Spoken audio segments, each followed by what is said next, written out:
tradition, the American criminal justice system has been entangled in racism.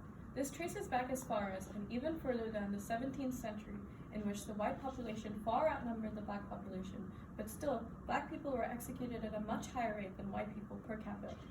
This previous information comes from Allen and Clubb's 2008 book named Race, Class, and the Death Penalty, Capital Punishment in American History. The racially biased past and present of the American death penalty is undeniable. Racial discrimination faced by black people in the criminal justice system puts them at a much higher likelihood of receiving the death penalty than their white counterparts. Many of you may think, what does this have to do with me? But this is an issue that could affect you, your friends, your family, and other loved ones. In this speech, I will be explaining the racially charged history of the death penalty, who it affects most, and how it's still a prevalent issue today.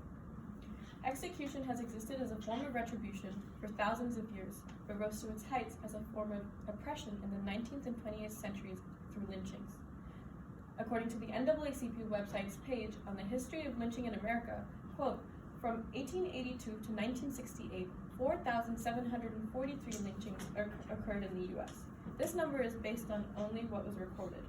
During the antebellum era, death penalty laws were made in an effort to largely target black people. The previous information comes from MedWed's 2021 article published in the journal Brooklyn Law Review. A lot of the time, the crimes that these people were accused of were fabricated, or they were given a fast trial with a disregard for the fact that there was a lack of any incriminating evidence. This is demonstrated by a 2014 article published in the Washington Post, where Beaver writes of George Stinney Jr., a 14-year-old black boy who was wrongfully convicted and executed after being accused of the murder of two white girls in 1944. In March of the same year, Stinney was taken into police custody, as him and his sister had supposedly been the last to see the two girls alive. The police interrogated Stinney without the presence of any guardians and later asserted that he had admitted to the murders, his motive being that he supposedly, quote, wanted to have sex with Betty, the older of the two girls. The supposed confession was never recorded and was later said to have been untrustworthy by a child forensic expert who testified in court during Stinney's recent new trial. Stinney faced the fate of a speedy, irresponsible trial that lasted 2 hours, the jury taking not even 10 minutes to declare him guilty. He received the death penalty without any witnesses or evidence to prove his guilt, and it would be another 70 years before his name was cleared. But it was too late. The damage had been done, and Stinney had been murdered by the system. All the preceding information on George Stinney, including the quotation, comes from the same 2014 article published in the Washington Post, written by Beaver. This does not even scratch the surface of the many wrongful and unjust convictions and executions faced by black people throughout the history of the United States.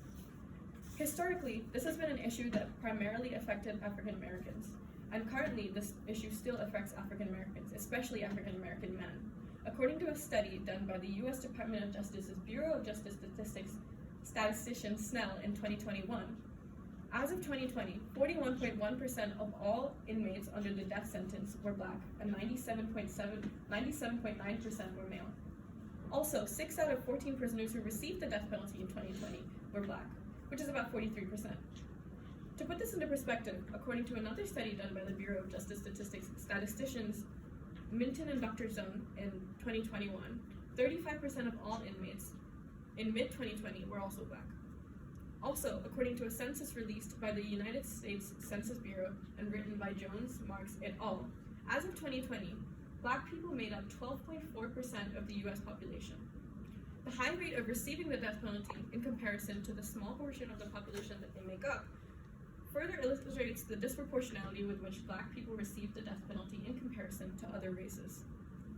For my current event, I will be talking about Marcellus Williams, a black man who is still behind bars despite evidence. His case first began in 1998, but recent events have brought it back to light. On August 11, 1998, a woman by the name of Felicia Gill was murdered, and Marcellus Williams soon became the prime suspect after a tip-off from his former cellmate. His former girlfriend also confirmed this. During his 2001 trial, it took the jury not even 2 hours to declare him guilty.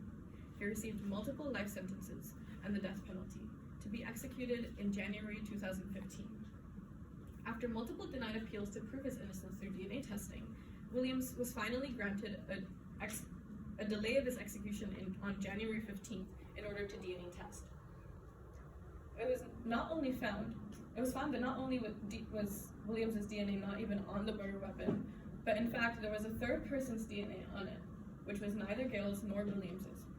All of the previous information comes from Brown's 2022 NPR article.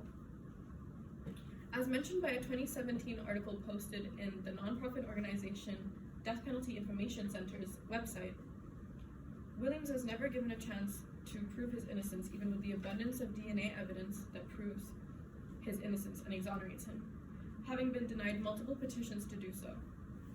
The sole reason for his conviction was the spoken word accusations of two people who were not even witnesses to the crime, and a racist system. In this speech, I've spoken about how the death penalty has a racist origin and history, how it primarily affects Black people, especially Black men, and how it's still a big issue today, as shown by the Williams case. Reform needs to be made in order for a small step forward in rectifying racism in a justice system that has been unjust and biased for too long.